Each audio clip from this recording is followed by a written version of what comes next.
A new day, a new opportunity. It's 6 a.m. Gasugod nagpaglimpyo si Papa. Mauna ni atong bagong environment. Presko kaayo diring napita guys na yun lapad pag ginang lugar. Tagkantag mahimo sa usa ka adlaw na yung dili pud sayang atong oras. Pwede ta kapabuhi og baboy, manok ug uban pa. Pwede pud ta kapananom. Pagkit-on ta mo sa tugaran guys ha. Ing-ana kalapad ang atong pananaw guys. Green kaayo, tambal sa sakit sa mata jud. And mauna ang bag-o namong balay guys. Kaginubot patawon kay wala pa biya no limpyuhan, nya kulang sa panahon.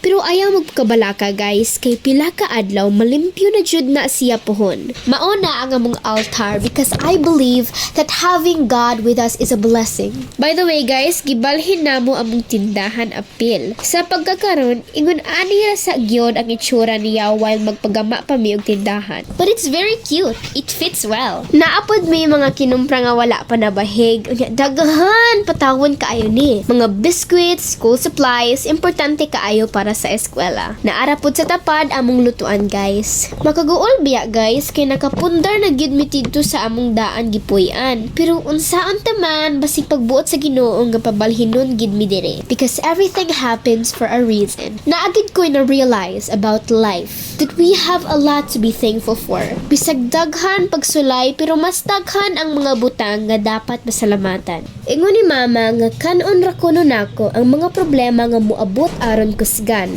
Because during those times, we grow. In those times, our strength lies. We will never know how strong we are until being strong is our only choice. And naano po diha among internetan. Open na siya guys sa ganahan mo gamit. And also guys, please do not mind my voice because I'm a little sick. I have a slight fever.